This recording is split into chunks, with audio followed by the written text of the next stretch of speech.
Hai Millennials, ketemu lagi barengan sama Ditan, masih ditemenin sama Agnes Naomi di sini dan lo masih menyaksikan Sweet Talk pastinya di Mata Millennial Indonesia TV, matanya Indonesia. Oke, kembali ke perasaan. Perasaan banget.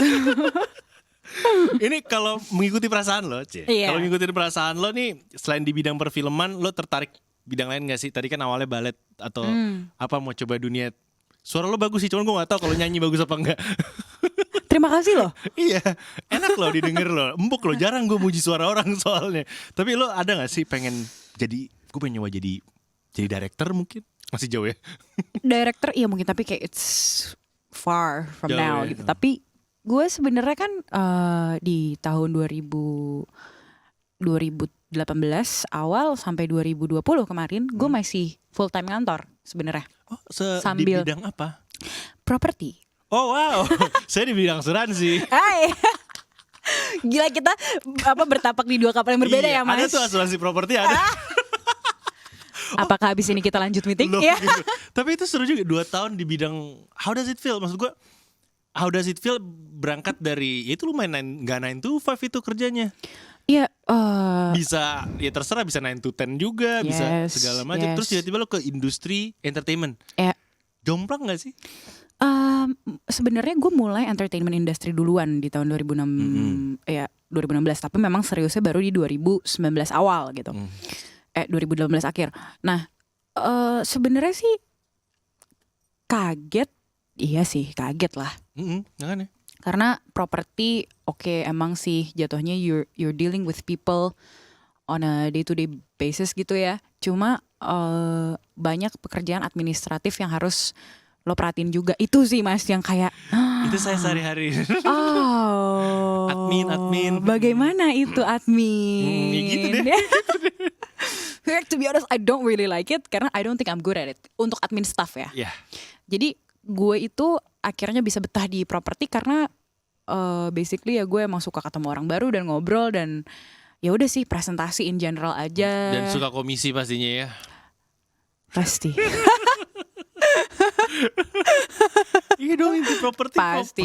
Iya. Tapi aside from that, emang juga kebetulan gue megang project yang memang gue pribadi pun I have like a sentimental value to this commercial area that I'm working on gitu loh. Oh oke, ada ya oke. Yes. Berarti emang udah attach, udah emang udah Yep. terikat juga gitu kan. Yep. Dan abis itu apa yang memutuskan lo akhirnya enggak deh, gue bener-bener full time di entertainment aja. Oh, I still do part time for property. Oh, oke, sorry. Karena Sorry. karena I still do part time karena ya memang Sentimental value and sentimental everything. value Gitu and kan. also another value. Another value of the commission. Gak. Tapi karena gue deket sama bosnya, maksudnya gue dan bos gue itu I have to be thankful for my boss karena dia selama gue kantor di sana full time pun gue dikasih kelowongan banget untuk syuting. Wow. Jadi gue izin kapan aja tuh boleh sama dia asal target tercapai. Ya gitu. itu dia. Tapi bener gak sih di iklan Senin harga naik tuh bener gak sih? Masalahnya gue gak real estate sih ya Oh, Mas. beda ya, gak gitu-gitu banget ya. Gue jadi kurang paham kalau real Oke. estate. Nanti ya Mas, gue bahas ya. Yoi. Gue So, kasih tiap tips and tricks tiap ya. minggu dia bilang Senin harga naik. Ini bukan ya tampilannya sama yang minggu lalu. Oke, nanti kita bahas-bahas tentang tips and triknya ya. Yes. Tapi pernah gak kepikiran jadi penulis atau sutradara sekalian? Jadi penulis belum pernah kepikiran, tapi jadi sutradara pernah sih kepikiran. Belum pernah. Tapi belum pernah jadi sutradara ya gitu, karena menurut gue I have so many things to learn gitu ya. Iyalah. Jadi aktor aja masih baru gitu. Jadi tapi kenapa gue pengen coba suatu saat nanti jadi sutradara, karena gue tipe aktor yang sutradara adalah acuan utama gue, dia nahkoda gue lah di film ini untuk aktor gitu. Nah, dan itu kan tanggung jawabnya gede banget ya, di rely on sama banyak orang gitu. Nah, gue Iya, bener, tanggung jawab lo Yes. atas berapa puluh orang terus. Yep. Lo nggak tahu satu orang lagi ngapain, lo harus tahu kan. Dan cast lo belum, castnya ensemble misalnya banyak gitu kan. Ya gue pengen tahu aja sih apakah gue cukup mampu untuk mengemban tanggung jawab sebesar itu. Karena menurut gue being a director itu udah level yang Beda lagi ya. ya. Dan apa yang bikin lo bisa jatuh cinta sama pekerjaan? Let's say film yang gue pernah dulu terlibat dalam produksi film, gue sampai bingung. Meskipun iya. gue bisa juga, cuman gue bingung. Ini pada ngapain sih bangun subuh? Lu pada ngapain lu bangun subuh? Lu baru pulang jam 7:30. Iya kan? Ya udah makan sih, alhamdulillah udah selesai makan. Cuma lu baru pulang 7:30, lu jam 9 ngantuk, lu bangun lagi subuh besok. Lu Yes, pada ngapain gitu? Lu bisa jatuh cinta sama cara kerja seperti itu kenapa gitu? Sebenarnya sih kalau dibilang gue jatuh cinta sama cara kerja, sama schedule-nya sih enggak Enggak ya? sih. Cuma gue suka sama prosesnya mungkin. Ngejalaninnya. Kayak maksudnya oke nih emang sih capek banget ya. Gue dijemput jam subuh-subuh, pulang juga matahari udah muncul kayak gitu. Tapi kayak ada perasaan puas ketika gue melihat teman-teman gue yang lain tuh juga syuting, atau gue melihat hasil akhirnya, Outputnya ya. dan juga mungkin apalagi kalau misalnya ada teman gue yang nonton project gue dan mereka kayak ngerasa relate gitu, bukan nonton karena ada guenya doang gitu maksudnya. Ceritanya relate segala macam. Iya gitu, itu sih yang bikin gue jadi kayak oh ya actually have something to say, even though misalnya kayak screen time gue pendek, tapi Efek. tapi Berefek maksudnya menurut gue itu bagian dari proses lah, dan itu I really enjoy it sih gitu. Apa yang bikin lo kalau lagi nggak syuting, let's say lagi baru selesai satu project, lagi istirahat belum ada project baru, apa yang bikin lo kangen sama set, sama set produksi apa? Biasanya kalau misalnya gue Selain craft, selain makan gitu. kalau gue nonton di OTT aja, biasanya kalau misalnya gue nonton di OTT terus udah gitu gue ngelihat chemistry pemain yang kuat tuh, biasanya itu yang bikin gue tuh jadi kayak jadi gue kangen banget ya ketemu pemain baru, terus selesai project jadi deket kayak gitu, nambah teman baru, terus atau sesimpel misalnya kayak kita tiba-tiba jadi cerita horor bareng-bareng gitu karena nunggu di set lama banget gitu, udah melakukan segala kegiatan bawa kartu apalah gitu. Banyak sih sebenarnya hal-hal trivial yang bikin gue tuh jadi kangen gitu. Iya trivia banget sih. Iya makanya. Akhirnya jadi banyak punya teman baru juga soalnya ya. Yes gitu sih. Jadi berhubungan sampai sekarang juga. Benar. Oke, itu tadi kalau kita ngomongin set, ini gue agak lompat karena kita lagi di sesi terakhir juga gitu kan. Ini mau ngebahas tentang investasi. Aduh, berat banget. Investasi ya. Baik. Ya, Boleh. Beda sama nabung kan. Kalau nabung kan ya segitu aja atau berkurang. Admin bang, maksud gue. Kalau invest kan harapannya naik gitu kan. Ini kan ya namanya pekerja seni, selain harus pintar ngatur jadwal, lu juga harus ngatur pendapatan gitu kan. Yep. Pernah berpikir nggak untuk investasi? Pernah banget. Udah, ya oke. Waktu itu pikiran lo apa itu? Pikiran gue adalah Beli properti. sebenarnya gue telat sih. Gue jatuhnya tuh hitungannya telat. Ketika teman-teman gue udah main let's say saham lah, atau gue gak ngerti itu. reksadana lah, you name it lah gitu reksadana ya. Gue ngerti. Oh itu gue belum ngerti tuh mas. Gitu, mungkin pokoknya paling gak rugi lah. Kalau menurut gue itu paling gak rugi. Paling aman ya. Iya, gue suka yang aman-aman. Menarik. Kalau lo apa nih? Yang ada di pikiran lo? Kalau gue yang ada di pikiran gue pada saat akhirnya gue memutuskan untuk dari full time yang tadinya fixed income setiap bulan gitu, terus habis itu tiba-tiba gue jadi part time gitu. Gue langsung muter otak, waduh berasa juga ya nih. Waktu full time gaji segini. Iya. At least gue masih bisa lah. Ojek online, makanan gue pesen ya kan. Baru mau bilang gue. Pesen deh tuh tiap hari suka-suka lo gitu. Lagi pengen bisa pesen. Kalau sekarang kan bisa pesen, cuman besok gimana? Nah terus sekarang gue liat kok pay later gue makin gede nih gitu kan. Terus sama saya baru naikin 250.000 dari pay later yang kemarin. Kok nambah ya udahlah. Tolong jangan nambah ya, kita kontrol ya mas ya. Iya.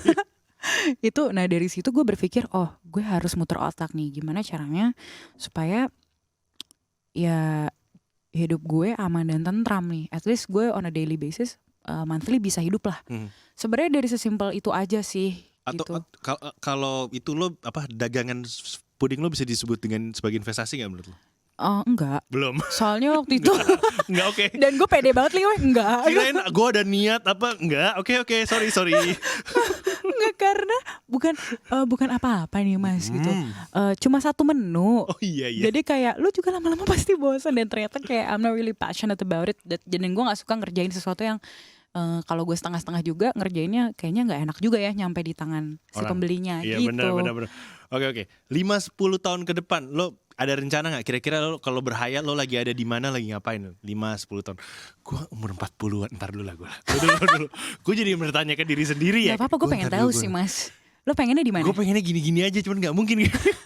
Gini-gini aja tapi rekening nambah. Oh iya, itu ya, gitu ya. Cuman gue masih pengen masih presenter gini, masih kerja harian, macetnya segini nggak mungkin ya. Corona udah gak ada tapi. Oke, itu ya yang dihapus ya. Iya itu aja. Exclusionnya itu. Iya. Kalau lo sendiri 5-10 tahun lagi. Ini kalau misalnya gue mimpi ya. Iyalah, gue juga mimpi tadi. Tapi mimpi kan bisa jadi kenyataan Mas. Kita mulai dari mimpi memang. Coba.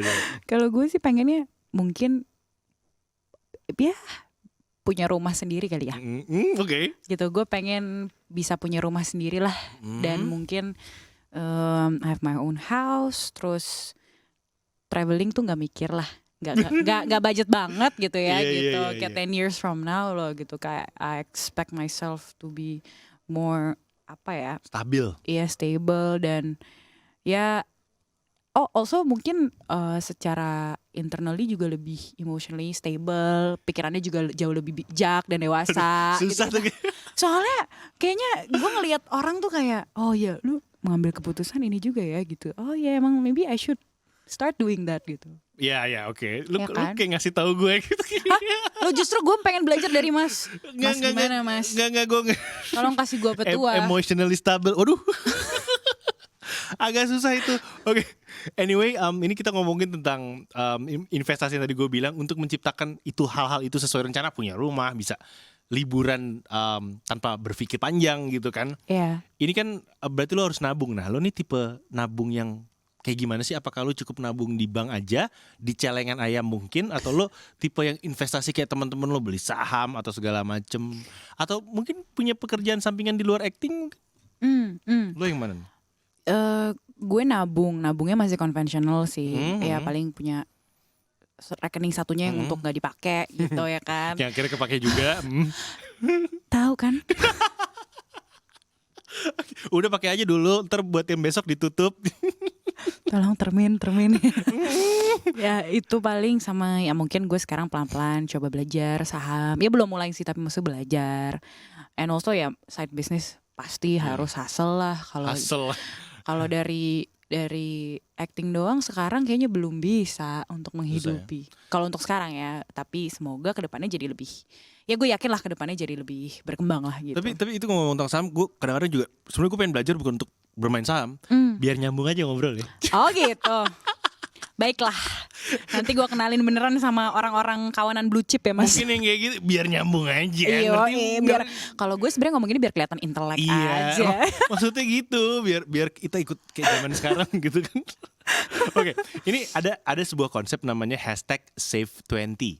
#save20 gitu kan. Ini merupakan kegiatan yang dalam satu hari itu lu ngumpulin Rp20.000 dalam jangka waktu tertentu. Bisa mingguan, bulanan atau tahunan. Yep. Nah, andai lu melakukan #save20 ini 20.000 per hari, terserah jangka waktu berapa, kira-kira apa yang lo mau upgrade? Oke. Apakah lo mau DP rumah? Wah, lama nabung. Iya tuh, aduh. Atau lo mau jalan-jalan aja, jalan-jalan cepet tuh kalau nabung. Jalan-jalan bisa sih ya. Bisa ya. Atau lo mau apa nih? Beli kamera mungkin? Mungkin gue pengen beli flat screen TV yang inch-nya agak gede kali ya buat di kamar. Sesimpel itu kayaknya. Kok simpel sih? Kemarin baru lihat-lihat loh. Iya. Did you know 5 jutaan udah dapat yang keren? Nah, exactly. That's what I'm talking about. But you know what I'm thinking kan Mas ya? Kayaknya mereknya sama. Iya. Kayaknya mereknya sama. Udah pasti. Iya, hal ini 49 inch sama 50 inch cuma segitu. Wow. Iya, gila. Ini gak ada pay letter saya. Makanya. Bisa kok beberapa e-commerce. Ada ya? Iya, pay letter gak segitu. Belum nyampe ya. Belum, tapi gak apa-apa, kita udah chemistry kita dapat. Tapi di luar dari itu lo sendiri tipikal yang mana sih, pengambil resiko atau perencana yang baik? Atau perencana yang sangat baik akhirnya gak ngapa-ngapain? Kan ada juga tuh. Yes. Gua. Lu? Gue mikirin semua, ntar aja deh, yang penting udah gue pikirin. Oh ini sih harus gue contoh sini. Gitu ya? Karena gue definitely not a good planner. Ya enggak, gue akhirnya gak ngapa-ngapain, planning doang. Tapi sebenarnya kalau misalnya gue dibilang risk taker juga, kayaknya gue juga gak sebold itu. Tapi gue lebih instinct based memang orangnya. Ketimbang gue ibaratnya gue tulis dulu, gue bikin PPT sendiri tentang PowerPoint sendiri, apalah bikin gitu. deck sendiri. Nah, gue nggak gitu tuh. Gue tipenya ya, menurut gue kira-kira bisa nggak ya? Gue tipe orang yang learning by doing in general. Jadi ya mungkin lebih ke pengambil resiko kali ya, Mas. Pengambil resiko tapi mikir-mikir juga kan Iya, kalau iya. dari ceritanya. Mikir pas di tengah kayak Gimana? ternyata gue nggak ngerti apa-apa Gak gitu. bisa. Ini apa sih, kenapa gue di tengah-tengah sini? Makanya gue bilang, wah Mas, ini keren nih. Gue Oke. harus belajar nih Mas itu. Oke, tapi ngomong-ngomong tentang ini juga, balik ke industri film Indonesia. Buat lo sendiri, ini sebenarnya pertanyaan agak klise, tapi ini kan sekarang udah era baru, ada sosial media segala macem. Fans tuh buat lo tuh kayak apa sih? Apa lo sih fans itu?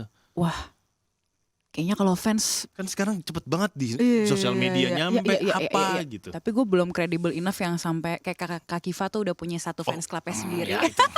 Kalau Kak Kiva Iskak gak usah dibahas. Cuma kan pasti ada yang ngefans sama peran lo dong. Iya. Ya menurut gue jatuhnya jadi gue menganggap orang-orang yang melihat karya gue atau karya yang gue terlibat itu sebagai somehow bukan juri sih. Kalau juri kayaknya kesannya judgmental banget gitu ya. Tapi maksudnya orang yang bisa membantu gue jadi lebih develop aja as an actress gitu. Dan juga kadang-kadang gue suka ngobrol gitu sama orang-orang yang suka komen. Gue balesin biasanya kan. Iya gue balesin. Komen negatif atau komen positif nih? Both loh. Lo balesin? Both gue bales. Hey. Tapi biasanya kalau yang negatif gue bercandain. Oh iya, oh oke. Misalnya kayak, Mbak kok jerawatan banget, tolong kasih tau lah skincare yang bagus apa. Bisa gue bercanda-bercandain kayak gitu. Jadi maksudnya karena kadang-kadang dari situ tiba-tiba mereka juga kerja di industri yang sama. And then one day tiba-tiba kita ketemu gitu loh Mas. Oh jadi kadang yang iseng-iseng itu gak perlu dijulitin ya? Kalau gue tipe orangnya, misalnya kayak di TikTok account gue gitu, banyak banget yang suka nggak jelas konten lo atau apa gitu. Ya kalau itu mah gue cuma kayak ya ketawa kayak cuma hahaha gitu doang. Gitu. Tapi in general gue orangnya memang nggak terlalu merhatiin komen.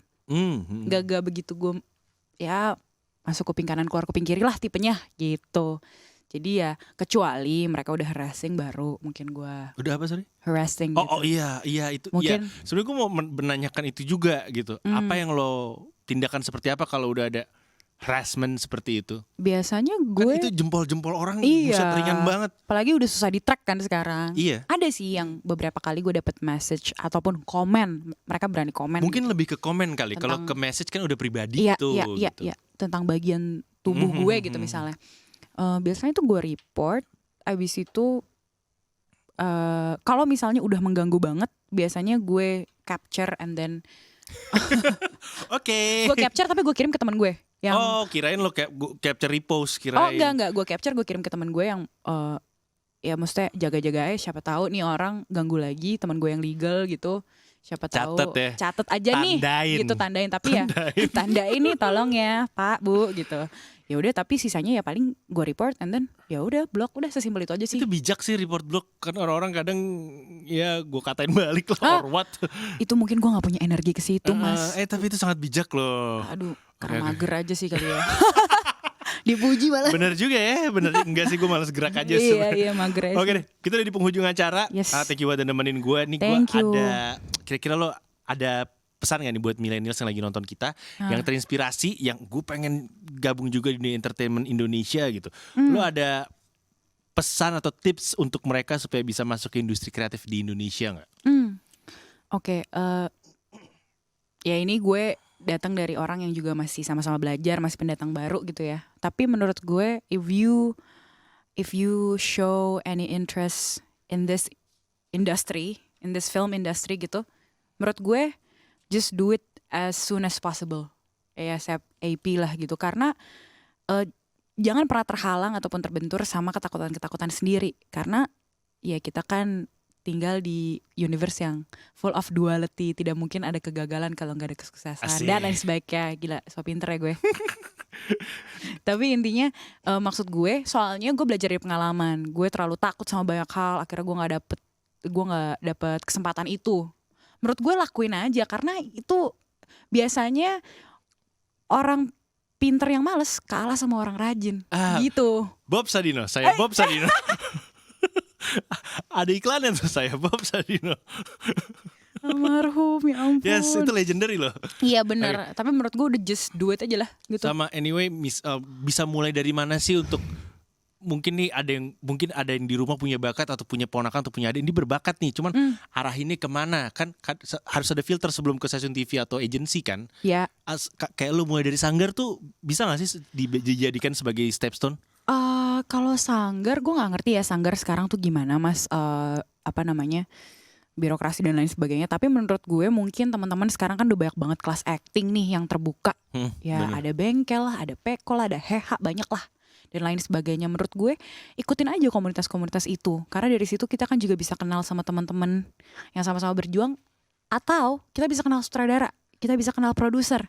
Oh dari situ bisa ya? Iya, dan sering-sering aja main ke, kalau dulu sebelum corona kan ada film-film festival biasanya ngumpul. Tapi kan sekarang semua udah sangat virtual basis gitu ya. Jadi lo bisa rajin-rajin lah ikutin tren. Apa nih yang sekarang lagi, kelasnya siapa sih? Kayak waktu itu gue random banget ikut kelasnya Mas Timo Cahyanto. Oh iya lu gitu ya? Iya, padahal gue gak ngerti soal penyutradaraan. Tapi maksudnya gue pengen tahu aja cara pikirnya dia gimana. Dan dari situ tiba-tiba kita kenal siapa, who knows gitu. Jadi ikutin aja kelas yang berhubungan sama entertainment. Iya, atau mungkin sekarang kan ada platform baru nih, suatu app gitu ya. Nah itu yang isinya orang ngobrol, bisa siapa aja masuk ke room tersebut ya kan gitu. Dan menurut gue udah sih sekarang udah enak banget. Bisa mulai dari mana aja. Udah sangat accessible gitu. Jadi ya makanya gue bilang tadi udah lakuin aja. Oke, just do it. Berani aja. Itu dulu bekal ya. Oke, ini buat millennials yang mungkin mau menanyakan sesuatu, lo mau ngobrol lebih dekat sama lo, open DM ya? Apa? Open DM kan kalau dari omongan lo tadi open DM. Iya kan? Open asal jangan pas gue syuting. Oke. Ini boleh minta Instagramnya @apa? @agnesnaomi. Nyambung ya? Nyambung, nggak pakai underscore, nggak pakai Z ya. AGNES. Iya, @Agnes Naomi biasa Naomi, aja ya. Biasa aja. Oke, Agnes thank you banget udah nemenin gue. Thank you banget Mas. Thank you banget udah nemenin obrolannya, seru banget.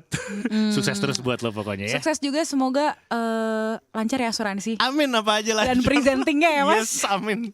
Oke, buat millennials thank you udah nemenin gue ngobrol-ngobrol bareng sama Agnes Naomi juga. Dan that's it, thank you udah di Sweet Talk juga selama kurang lebih berapa? 60 menit tadi, 40-an menitan, 50-an menitan.